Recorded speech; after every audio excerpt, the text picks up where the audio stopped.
Hello, नमस्कार, आदाब, सत श्री अकाल, अस्सलाम वालेकुम। मैं हूं मोहम्मद अहमद काज़मी, लेकर आया हूं आपका पसंदीदा कार्यक्रम आपके रूबरू।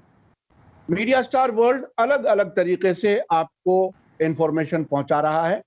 दो प्रोग्राम हमारे बड़े हैं, काफी पॉपुलर हैं, नजर दुनिया पर और आपके रूबरू।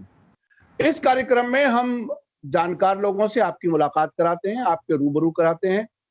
हमारे एक मेहमान हैं जो अब तक कई इंपॉर्टेंट इश्यूज पर हमारे साथ बात कर चुके हैं, जिसमें टोल प्लाजा, टोल एक झोल जिसे कहा गया, उसके अलावा एयरपोर्ट्स प्राइवेटाइजेशन और पीएम केयर्स फंड।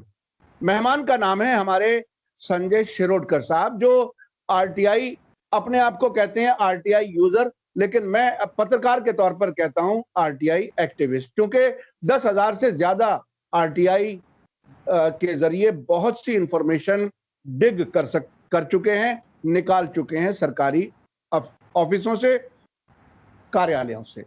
बहुत ही इंपॉर्टेंट है। संजय शिरोडकर साहब, आपका वेलकम है। धन्यवाद। आपसे बात आगे बढ़ाने से पहले मैं अपने दर्शकों को कहूं कि आज 12 अक्टूबर आरटीआई डे है, जो 2005 में शुरू किया गया था। आरटीआई पूरे देश के नागरिकों को एक खास ताकत देता रहा, अधिकार देता रहा, और उससे बहुत से फायदे भी हुए, बहुत सी इंफॉर्मेशन सामने आई। लेकिन अब यह देखा जा रहा है कि आरटीआई को किसी ना किसी तरीके से दबाया जा रहा है।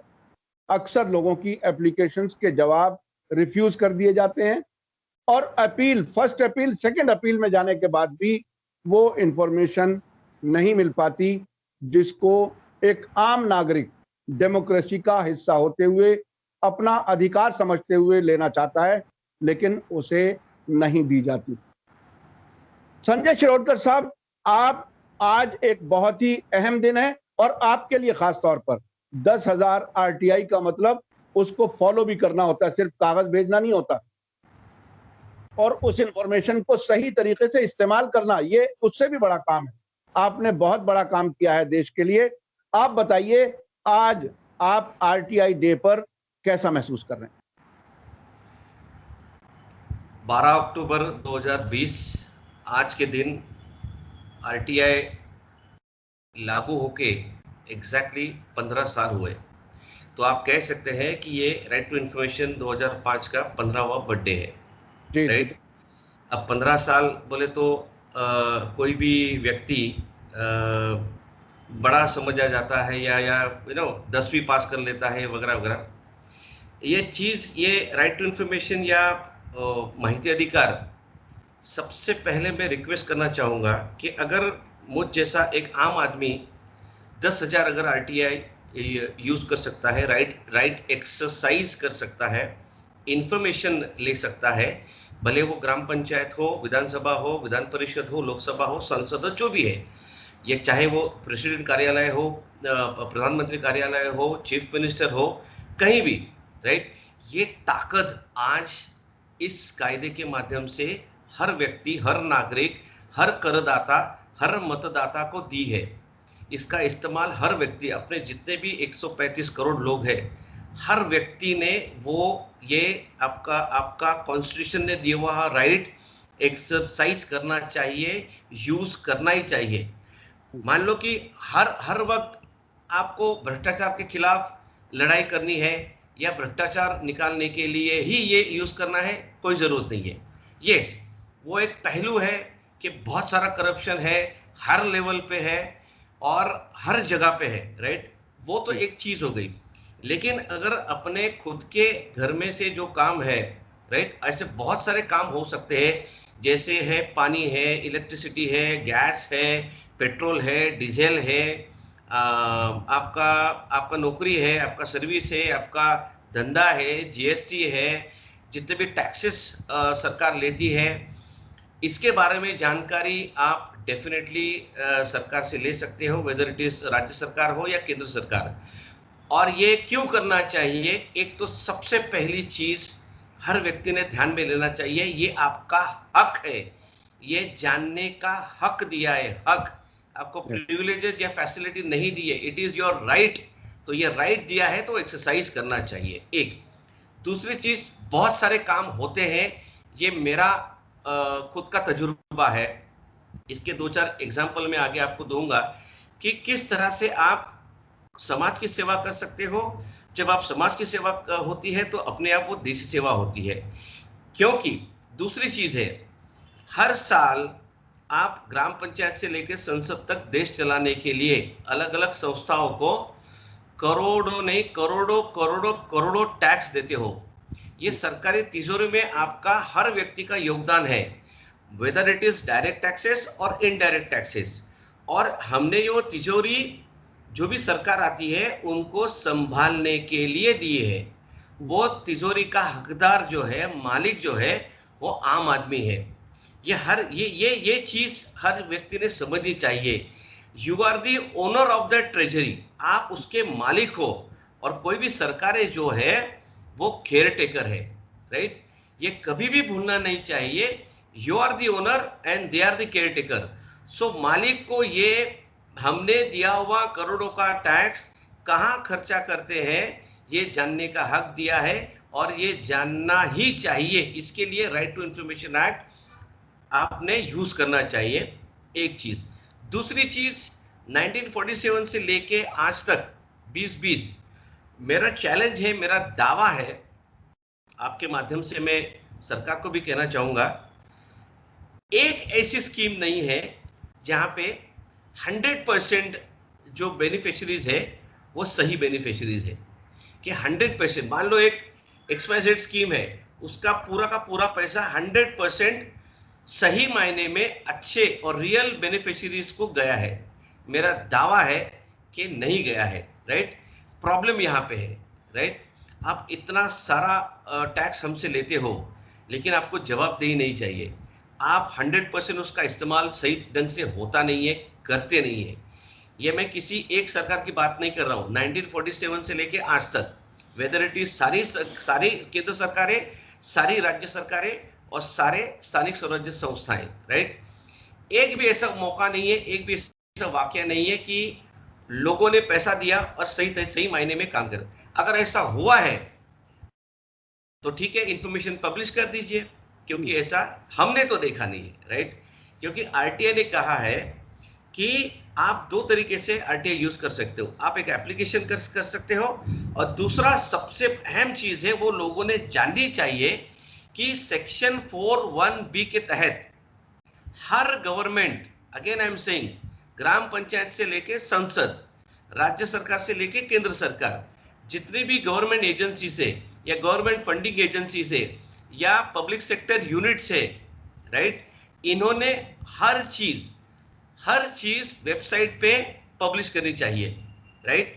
अभी इसमें कुछ संस्थाओं को एग्जम्पशन दिया है, जैसे कि जितनी भी डिफेंस के तहत संस्थाएं हैं, राइट, या जैसे रॉ है, आईबी है, एडी है, या सीबीआई है, या फिर अपने आर्मी नेवी, सेंसिटिव है, विच इज ओके, एक हद तक ठीक है कि बहुत सारे सेंसिटिव है, देश की सुरक्षा से जुड़ी होती है, ठीक है, वो अगर नहीं भी दी, विच इज हम समझ सकते हैं। लेकिन राइट टू इंफॉर्मेशन 2005 में ऐसा भी लिखा है कि अगर किसी व्यक्ति को उस संस्था के बारे में भी अगर करप्शन की बू आती है, करप्शन का मामला सामने आता है, तो वो इंफॉर्मेशन पब्लिश करनी चाहिए। वो इंफॉर्मेशन हर नागरिक को, जो भी कोई पूछ रहा है, उसको देनी चाहिए।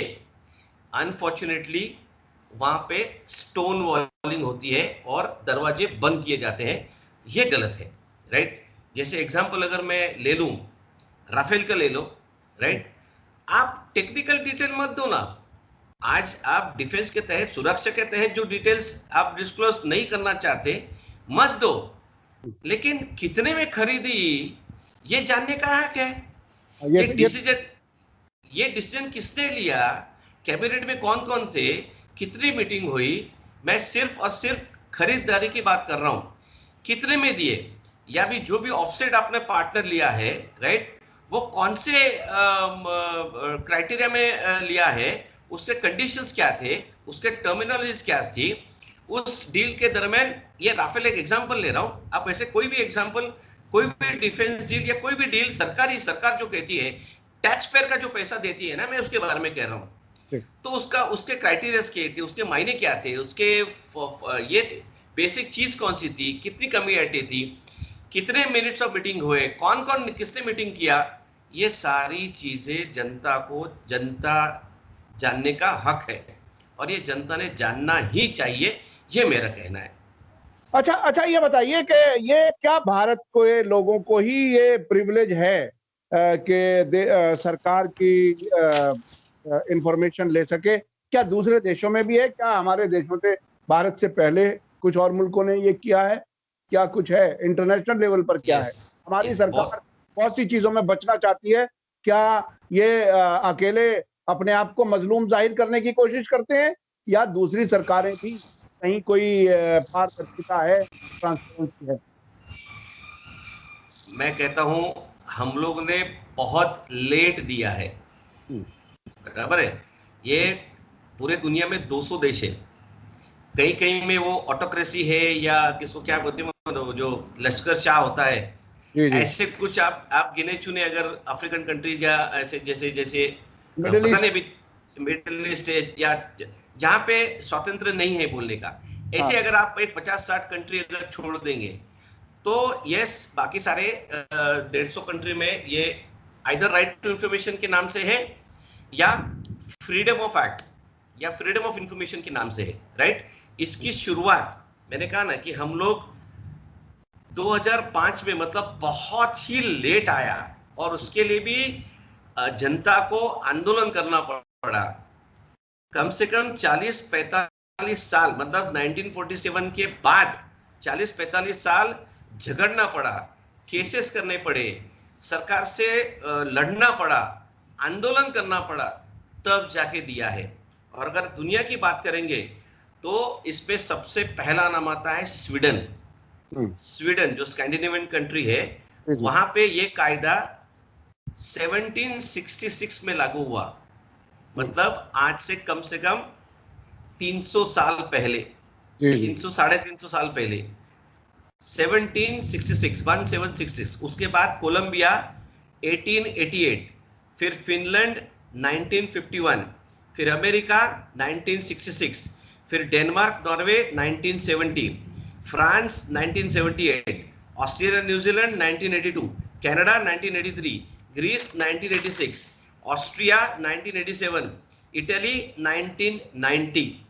अगर आप पूरी लिस्ट देखेंगे तो एक आध कोलंबिया छोड़ दिया तो सारे के सारे absolutely purely fully developed countries है। और हमारे यहाँ पे 2005 स्वतंत्र कब मिला था? 1947। सो कितना बड़ा गैप हुआ, कितना बड़ा स्ट्रगल करना पड़ा, ये ध्यान में लीजिए। इसके लिए इसका महत्व बहुत ज्यादा है। अच्छा, एक बताइए कि आप या आप जैसे और लोग क्या कोई घुटन महसूस कर रहे हैं कि सरकार की तरफ से इंफॉर्मेशन नहीं दी जा रही?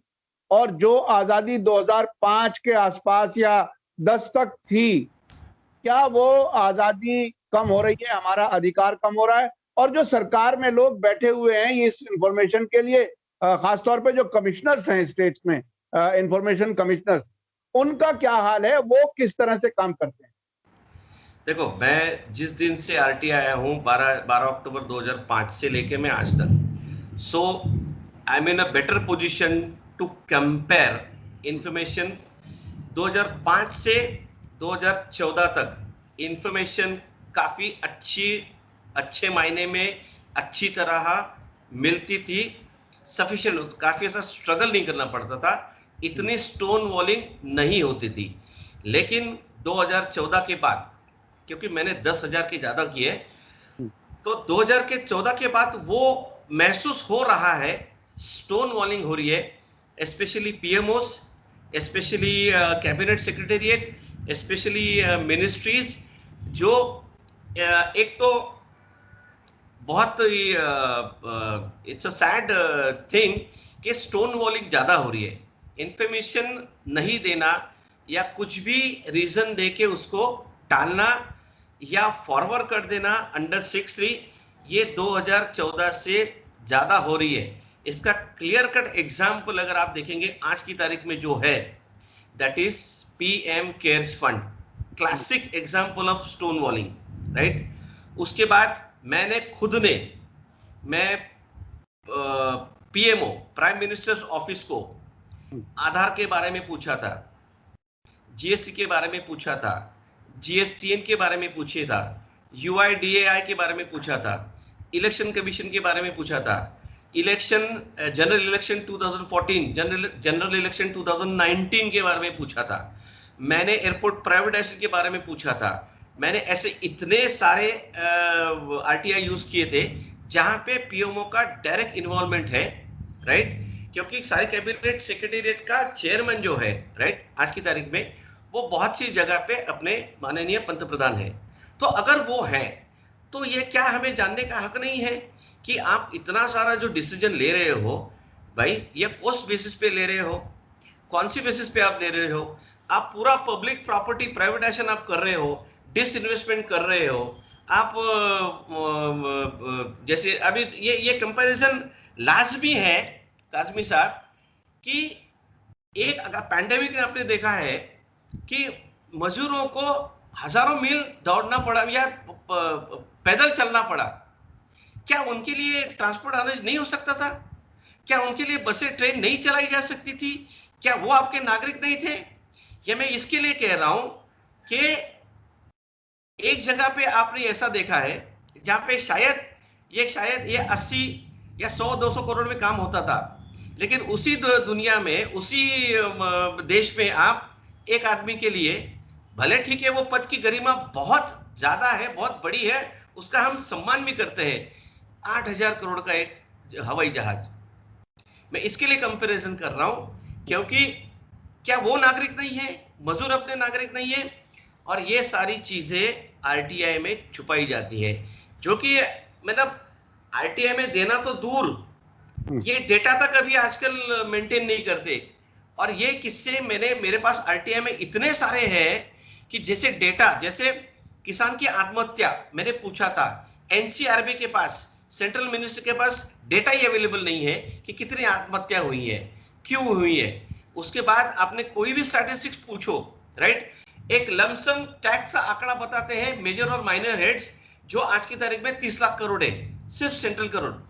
लेकिन उसके बाद एनपीएस, राइट, एनपीए अगर आप पूछे तो 5-5 लाख, 10-10 लाख माफ कर दिए। लेकिन भाई वो पार्टीज कौन है, वो घपलेबाज कौन है? काजमी साहब इतना तक अब नहीं, अरे मैंने काजमी साहब मैंने नाम देके पूछे थे कि सम्माननीय विजय माल्या जी, सम्माननीय नीरव मोदी जी, सम्माननीय मेहुल चोकसी जी और दुनिया सारे, इनके बारे में ऑफिशियल डिस्कशन जो पार्लियामेंट में हुआ है, क्या ये पब्लिक डोमेन में आने के बाद do you declare them as a scamsters, fraudsters?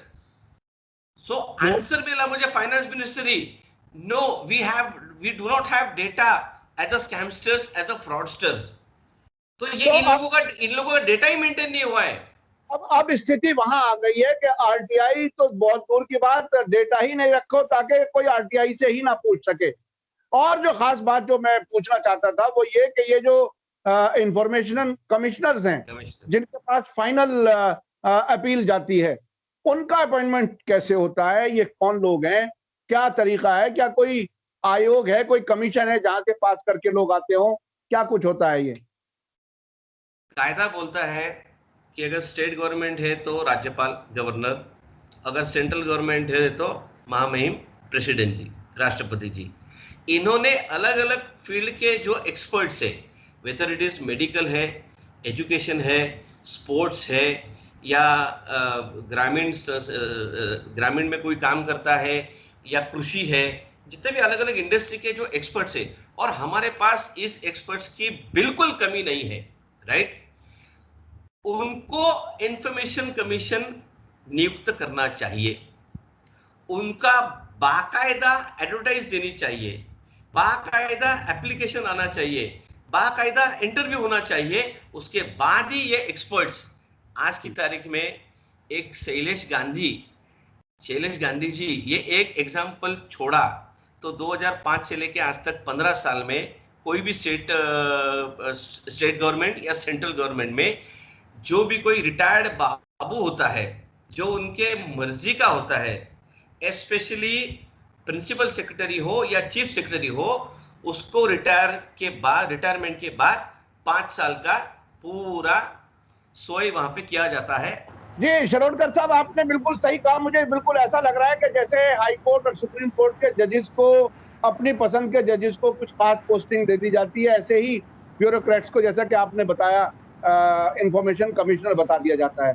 आखिर में मैं आपसे जानना चाहूंगा, अपनी जनता के लिए, लोगों के लिए, दर्शकों के लिए, कि वो आखिर अपने इस हक को किस तरह से बाकी रखने के लिए एक्सरसाइज करें और कितना फायदा इससे उठाया जा सकता है। बिल्कुल आखिर में 1-1.5 मिनट में आप बता दें। 100% इसका फायदा होता है। और इसका जो मटेरियल है, स्टडी मटेरियल, दुनिया भर के यूट्यूब पे अवेलेबल है, गवर्नमेंट की वेबसाइट्स है। तो इसका ट्रेनिंग लो या वर्कशॉप लो या इंफॉर्मेशन स्टडी करने के लिए अगर किसको चाहिए तो डेफिनेटली वो अवेलेबल है, सारे लैंग्वेज में अवेलेबल है। Point number 1। पॉइंट नंबर 2, जैसे मैंने पहले में कहा कि सरकारी तिजोरी के मालिक है आप, इसके लिए आपने ये राइट टू इंफॉर्मेशन एक्सरसाइज करना ही चाहिए और बहुत आसान तरीका है। तीसरी चीज, इसके एक्ट होने के बावजूद भी ये एक्ट यूज करने के लिए इसको वकील नहीं लगता। लोगों का ये मिसकंसेप्शन है कि भैया एक्ट है तो शायद मुझे वकील के थ्रू जाना पड़ेगा। ये बिल्कुल गलत बात है। ये एक हर व्यक्ति, हर नागरिक, हर आम आदमी, आपका नागरिक के तहत रोल अलग है, आपका इलेक्टोरल के तहत, मतलब मतदार के तहत रोल अलग है, आप जो टैक्स पे करते हैं एज अ टैक्स पेयर आपका रोल अलग है। तो हर रोल में आप ये राइट टू इंफॉर्मेशन यूज कर सकते हैं और करना ही चाहिए। राइट टू इंफॉर्मेशन के सक्सेस, देखो 15 साल में सरकार का बजट है, हर विभाग का बजट होता है, लेकिन जिस पैमाने पे ये आखिर पायदान तक जाना चाहिए वो सरकार अपना काम नहीं कर रही है, कोई भी सरकार है। तो अगर सरकार नहीं कर रही है तो ये राज्य घटना ने, कॉन्स्टिट्यूशन ने आपको ये हक दिया है। इसके लिए अभी आपकी जिम्मेदारी है, जितना ज्यादा आप यूज कर सकेंगे उतना उसका प्रचार और अपनी इकोनॉमी, अपनी लोकशाही, अपनी डेमोक्रेसी सक्षम और सुदृढ़ होने में मदद मिलेगी। ये मेरा दावा है और मैं ये हर व्यक्ति को गुजारिश करता हूं कि please exercise your right to information. बहुत बहुत शुक्रिया जनाब संजय शिरोडकर साहब, आपने पुणे से हमारा साथ दिया और आप बहुत ही अहम इंफॉर्मेशन लोगों तक पहुंचाने का काम कर रहे हैं और सरकारों से इंफॉर्मेशन लेकर के जनता तक पहुंचाने का काम कर रहे हैं। ये बहुत बड़ा काम है। मैं अपने दर्शकों से बताऊंगा कि बहुत से सब्जेक्ट्स पर आपके पास इंफॉर्मेशन है, हम एक एक करके आपके सामने लाते जाएंगे और सरकारों को भी आईना दिखाने का काम जाहिर है मीडिया को करना चाहिए।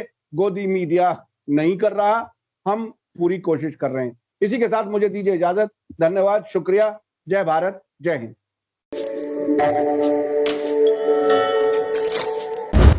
मीडिया स्टार वर्ल्ड के और वीडियो देखने के लिए हमारे चैनल को सब्सक्राइब करें और सीधे नोटिफिकेशन पाने के लिए बेल आइकन दबाएं। और अगर हमारी खबर सच्ची और अच्छी लगे तो अपने व्हाट्सएप, इंस्टाग्राम, फेसबुक और ट्विटर अकाउंट पर जरूर शेयर करें।